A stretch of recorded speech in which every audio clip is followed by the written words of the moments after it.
প্রিয় শিক্ষার্থী বন্ধুরা, আজকে আমরা আলোচনা করব নবম শ্রেণীর ইতিহাস ও সামাজিক বিজ্ঞান প্রশ্ন, যা বোর্ড থেকে দেওয়া হয়েছে নমুনা প্রশ্ন আকারে। এই প্রশ্নগুলো তোমরা যদি দেখো সম্পূর্ণ ভিডিওটি 10 মিনিটের, তাহলে তুমি জানতে পারবে তোমাদের আগামীকালকে প্রশ্নটি মূলত কিভাবে হবে, কত মার্ক থাকবে, কতটি প্রশ্ন থাকবে, কতটি বিভক্তিতে প্রশ্ন আসবে। এটি মূলত বোর্ড থেকে এনসিটিবি থেকে দেওয়া হয়েছে তোমাদের।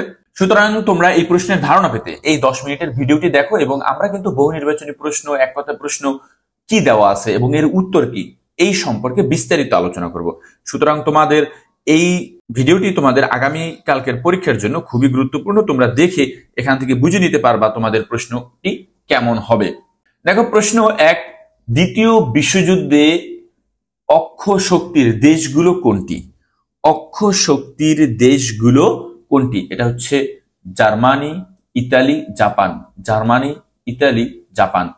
দ্বিতীয় বিশ্বযুদ্ধের ফলে ইউরোপে কি হয়? নারীর ক্ষমতায়ন এবং অধিকার প্রতিষ্ঠিত হয়। জাতিসংঘ সনদের মৌলিক নীতি কোনটি? মৌলিক নীতি হচ্ছে অন্য রাষ্ট্রের ভৌগোলিক অখণ্ডতার প্রতি শ্রদ্ধাশীল থাকা। 1999 সালে প্রথম কোন কৃত্রিম উপগ্রহটি উৎক্ষেপণ করা হয়? স্পুটনিক 1। স্পুটনিক 1। কারা বাংলা অঞ্চলের নতুন রাজত্ব প্রতিষ্ঠার নেতৃত্ব দিয়েছিল? তারা হচ্ছে বাইরের অঞ্চল থেকে আসা যোদ্ধারা বাংলা অঞ্চলের রাজ্য প্রতিষ্ঠায় নেতৃত্ব দিয়েছিল। নিচের প্রেক্ষাপটের আলোকে 6 এবং 7 নং প্রশ্ন উত্তর দিতে হবে। বিদ্রোহ আর সংগঠক। এ বিদ্রোহ মৎস্যজীবী সম্প্রদায়, বি বিদ্রোহ হচ্ছে ফকির সন্ন্যাসী, সি বিদ্রোহ হচ্ছে প্রান্তিক কৃষক এবং রায়তদেরকে নিয়ে। প্রশ্ন 1, প্রেক্ষাপট 1, বিদ্রোহটির নাম কি ছিল? বিদ্রোহটির নাম ছিল হচ্ছে কৈবর্ত বিদ্রোহ। প্রেক্ষাপট বি এবং সি উভয় বিদ্রোহের সংঘটিত হওয়ার কারণ কি ছিল? অর্থাৎ এ এবং বি, এই যুদ্ধ বা বিদ্রোহটি হওয়ার কারণ কি ছিল? সেটি হচ্ছে ব্রিটিশ ইস্ট ইন্ডিয়া কোম্পানির শোষণের বিরুদ্ধে প্রতিবাদ। কোনটি বৈশ্যদের কাজ? ব্যবসা বাণিজ্য। চারণভূমির বৈশিষ্ট্য কোনটি? চারণভূমির বৈশিষ্ট্য হচ্ছে শুধু গবাদি পশুর খাদ্য হিসেবে ব্যবহার করা। জনবসতি গড়ে ওঠার পিছনে কোনটি ব্যাপকভাবে প্রভাব বিস্তার করে? সেটি হচ্ছে ভূপ্রকৃতি। ভূপ্রকৃতির অবস্থানের মাধ্যমে তুমি জানতে পারবে কোন অঞ্চলের মানুষ বেশি বসবাস করে। নিচের প্রেক্ষাপটটি পরে 11 নং প্রশ্নের উত্তর দাও। আয়েশা আপা শ্রেণীকক্ষে শিক্ষার্থীদের উদ্দেশ্যে বললেন, জিআইএস প্রযুক্তি ব্যবহারের ফলে মানুষের মধ্যে নানা ধরনের দৃষ্টিভঙ্গি গড়ে ওঠে, যা বাস্তবিক সমস্যা সমাধানে গুরুত্বপূর্ণ ভূমিকা পালন করে। 11 নং প্রশ্নটি কি? প্রেক্ষাপটে বর্ণিত দৃষ্টিভঙ্গির কাজ হলো, তাহলে কাজটা কি তাও তো আমার জানতে হবে, তাই না? কাজটি হচ্ছে মানচিত্র তৈরি, পরিবহন এবং পরিবেশ ব্যবস্থাপনা। মানচিত্র তৈরি, পরিবেশ পরিবহন ব্যবস্থাপনা। অনন্য অবস্থা অপরিবর্তিত রেখে কোনো নির্দিষ্ট সময়ে দাম কমলে চাহিদা বাড়ে, দাম বাড়লে চাহিদাও কমে। এই বিধিটিকে কি বলে? চাহিদা বিধি বলে। ক নং প্রশ্নের উত্তর হবে, সহজেই আমরা বুঝতে পারি। এখানে যোগান সূচি ও যোগান রেখার মধ্যে সম্পর্কের ক্ষেত্রে কোনটি সত্য নয়? মানে এখানে 3টা থাকবে সত্য আর একটা থাকবে ভুল।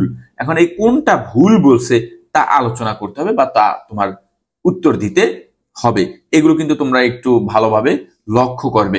তা হচ্ছে কি, দাম কমলে সরবরাহ কমবে এমন না, দাম কমলে যে সরবরাহ কমে যাবে এমনটা নয়। কর্মীদের বেতন বৈষম্য কমানোর উপায় কি? কর্মীদের বেতন বৈষম্য কমানোর উপায় হচ্ছে সমান সুযোগ নীতি। সবাইকে সমান সংখ্যক সুযোগ দিতে হবে। হাকিম ডকুমেন্টারি পরে জানলেন বর্তমানে পূর্ব আফ্রিকাতে গবাদি পশুর চারণভূমি উল্লেখযোগ্য পরিমাণে কমে যাচ্ছে। উক্ত চারণভূমি হ্রাসের কারণ কি? অবশ্যই আমরা জানি ভূমির ব্যবহারের পরিবর্তন। ভূমির ব্যবহার আর এই কৃষি ক্ষেত্রে ব্যবহার না করে ইন্ডাস্ট্রি বা অন্যান্য কাজে ব্যবহার করে। এরপর আমরা দেখব এক কথায় প্রশ্ন। প্রতিটি প্রশ্নে মার্ক থাকবে হচ্ছে 10 করে, মানে এক বাক্যে উত্তর দিবা, শুধুমাত্র এক বাক্যে উত্তর দিবা। প্রথম বিশ্বযুদ্ধ কত সালে শুরু হয়েছিল? আমরা জানি প্রথম বিশ্বযুদ্ধ শুরু হয়েছিল 1914 সালে। 1914 সালে।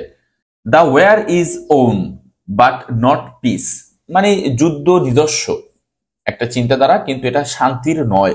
এই উক্তিটি কে দিছে? আইনস্টাইন। এস্টেট অর্থ কি? আমরা জানি এস্টেট অর্থ জমিদারি। এস্টেট অর্থ কি? জমিদারি। জার্মানিতে নগরকে কি বলা হয়? স্ট্যাট। এস এই বানানটা হবে STADT, বানানটা হবে এমন। বাক স্বাধীনতা মানুষের কোন পর্যায়ের অধিকার? এটা হচ্ছে মৌলিক অধিকার। জাতিসংঘের একটি সংস্থা যার সদর দপ্তর ইতালির রোমে, সংস্থাটির নাম কি? ফাও। ফাও, ফুড অ্যান্ড এগ্রিকালচারাল অর্গানাইজেশন। কত সালে জিআইএস এর প্রথম ব্যবহার শুরু হয়? 1960 সালে। 1960 সালে। বাঁশের কেল্লা শব্দটি কোন ব্যক্তির নামের সঙ্গে জড়িত? তিতুমিরের নামের সাথে জড়িত। ৭৬-এর মতান্তর সংঘটিত হয় কত সালে? 1176 বঙ্গাব্দে। 1176 বঙ্গাব্দে। অর্থনীতিতে চাহিদার শর্ত কয়টি? অর্থনীতিতে চাহিদার শর্ত 3টি। অর্থনীতিতে চাহিদার শর্ত 3টি। এরপর আমরা দেখব সংক্ষিপ্ত প্রশ্ন। প্রতিটি প্রশ্নে 2 মার্ক, এরকম 10টি প্রশ্ন থাকবে, তার মানে 10 দ্বিগুণী 20 মার্ক পাবে তুমি। এখানে 2 মার্ক যেহেতু, এটা তুমি সর্বোচ্চ 3 বাক্যে লিখবে, 2 থেকে 3 বাক্যে। আমি এখানে প্রশ্নগুলো বলবো, তোমরা এর উত্তর বই থেকে খুঁজে বের করবে, আর কিছুক্ষণের ভিতরে আমরাও এর উত্তর জয়েন্টস লাইব্রেরিতে দিব। সমাজ বিজ্ঞানী ম্যাক্স ওয়েবার এর সামাজিক অসমতার 2টি কারণ লিখো। একদম বইতে দেওয়া আছে। জিআইএস প্রযুক্তির কম্পিউটার নির্ভর দৃষ্টিভঙ্গি লিখো। অর্থাৎ জিআইএস প্রযুক্তির কম্পিউটার নির্ভর দৃষ্টিভঙ্গি লিখো। ভূমি ব্যবহার পরিবর্তনের বায়োফিজিক্যাল কারণ লিখো। যোগান সূচি কাকে বলে? মজুরি বৈষম্য বলতে কি বোঝায়? কর নীতি কিভাবে আয় বৈষম্য কমাতে বা বাড়াতে পারে? স্থানীয় সরকার পরিচালনায় পৌরসভার 2টি কাজ লিখো। তোমাকে ইউনিয়ন পরিষদেরও কথা বলতে পারে। ৭৬-এর মতান্তর কি? বঙ্গীয় রেনেসা বলতে কি বোঝায়? নারী পুরুষ সমতা স্থাপনে আন্তর্জাতিক সনদটি লিখো। তোমাদের বইতে দেওয়া আছে নারী পুরুষ সমতা স্থাপনের একটি সনদ দেওয়া হয়েছে। এই সনদের কয়েকটা ধারা আছে, সবগুলো তোমরা পড়তে পারো এখান থেকে। এরপরে আমরা দেখব দৃশ্যপটবিহীন প্রশ্ন। 3টি প্রশ্ন থাকবে, 3টি প্রশ্নের মার্ক থাকবে 3 × 15। প্রতিটিতে যেহেতু 5 মার্ক থাকবে, তোমাকে অবশ্যই 1.5 পৃষ্ঠা লিখতে হবে, অবশ্যই 1.5 পৃষ্ঠা লিখতে হবে পূর্ণ মার্ক পেতে। জেলা পরিষদের 5টি প্রধান কাজ লিখো। এখানে ভূমিকা দিবা, এরপর কাজ দিবা এবং ফুটার দেবা, অর্থাৎ উপসংহার, তাহলেই হবে। তিতুমিরের বাঁশের কেল্লা সাধারণ মানুষকে ইংরেজ শাসক গোষ্ঠীর বিরুদ্ধে কিভাবে সাহস জুগিয়েছিল বর্ণনা দাও। অর্থাৎ তিতুমিরের বাঁশের কেল্লা সাধারণ মানুষকে ইংরেজ শাসন গোষ্ঠীর বিরুদ্ধে আন্দোলন বা প্রতিবাদ করার সাহস কিভাবে জুগিয়েছিল তার বর্ণনা দিতে হবে। সামাজিক গতিশীলতায় আন্তর্জাতিক শিশু অধিকার সনদ এর ভূমিকা লিখো। অর্থাৎ সামাজিক গতিশীলতায় আন্তর্জাতিক শিশু অধিকার সনদের ভূমিকা ব্যাখ্যা করো। এরপরে দৃশ্যপট নির্ভর প্রশ্ন থাকবে, 5টি প্রশ্নের উত্তর দিতে হবে, প্রতিটিতে 8 মার্ক করে, তার মানে 5 × 8 = 40 মার্ক থাকবে। আবার প্রতিটির ভিতরে ক খ আকারে থাকবে। প্রথম কতে 3 মার্ক, তার মানে তোমার 1 পৃষ্ঠা লিখলে হবে। খতে 5 মার্ক, তার মানে 1.5 পৃষ্ঠা লিখতে হবে। এইভাবে কিন্তু তোমার সবগুলো শেষ করতে হবে।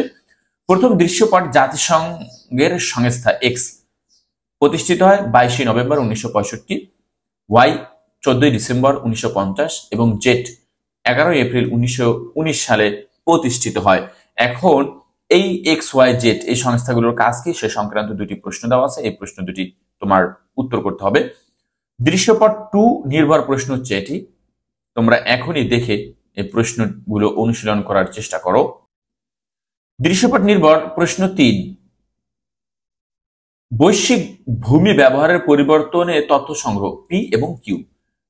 বৃহৎ এলাকার দীর্ঘ সময়ের পরিবর্তন অনুসন্ধান আর দূর থেকে কোনো বস্তু সম্পর্কিত তথ্য সংগ্রহের কৌশল। এখানে জিআই এর ব্যবহার করা হয়েছে। এই সংক্রান্ত 2টি প্রশ্ন দেওয়া আছে, এই প্রশ্ন 2টি পড়ে ফেলো। দৃশ্যপট নির্ভর প্রশ্ন 4, এখানে দৃশ্যপট 1 এবং দৃশ্যপট 2 এই 2টি দৃশ্যপটকে নির্ভর করে তোমার এই 2টি প্রশ্ন দিতে হবে, ক এবং খ। দৃশ্যপট 5 এর প্রশ্ন, দৃশ্যপট এখানে 2টি রয়েছে, সেই দৃশ্যপটের আলোকে তোমার ক এবং খ এই 2টি প্রশ্নের উত্তর দিতে হবে। তোমরা এখনই এই প্রশ্নগুলোর উত্তর বই থেকে খুঁজে অনুশীলন বা বিভিন্ন নোটের মাধ্যমে অনুশীলন করার চেষ্টা করো। আমরাও এর সমাধান দিব, তোমরা একটু অপেক্ষা করো কিছুক্ষণের ভিতরে। এখন এখানেই শেষ করছি। এর পরবর্তী এই প্রশ্নগুলোর উত্তর পেতে তোমরা জয়েস লাইব্রেরির সাথেই থাকবে।